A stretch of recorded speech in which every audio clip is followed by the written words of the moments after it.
Hi everyone, I'm going to show you today how to use some of the other formulas that we've been looking at in computing lessons.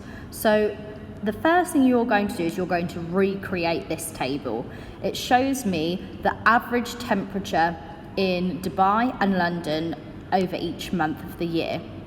Now I'm going to use this information to tell me some more exciting things as well.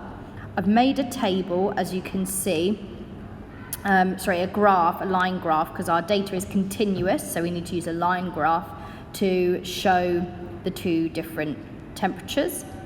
When I made my table, what I had to be careful was I had to go and edit references, because if I include the rest of the table, I get a weird little bit on the end, and I don't want that in part of my table, so I edited the reference so it was only those temperatures in there, and that was helpful for me when making my line graph.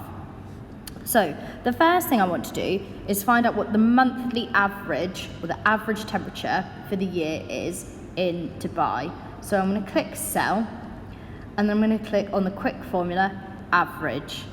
And that tells me that the average temperature for the year in Dubai is 28.8. I'm going to do the same thing for London. Oh, London's is a very odd number, but there you go, that's the average.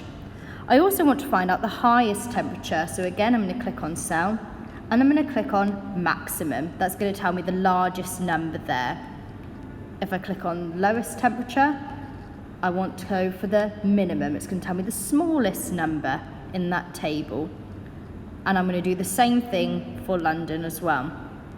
Now, something that isn't a quick formula, but it's a formula that I'm interested in finding out, is the difference. So I'm going to have to input that myself. So I'm going to go on cell, and I'm going to click on new formula.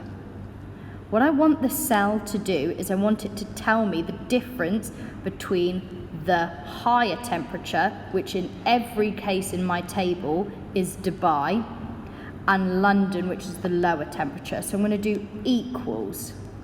Now, the first temperature that I want is the higher temperature, because I'm going to take the smaller number away from the larger number to give me that difference.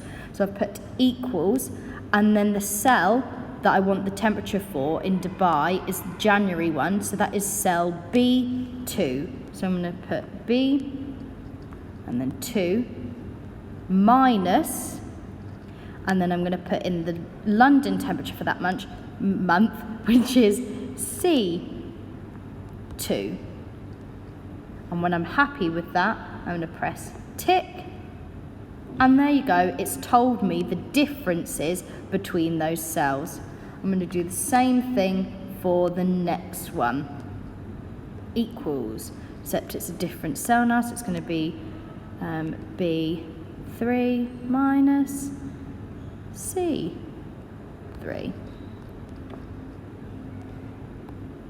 And there you go, it's telling me the difference each time. When you've input the formula once or twice, you can click on a cell, press the cell button, and at the top it says autofill cells, and I can drag down, and that is going to repeat the formula for the other cells as well.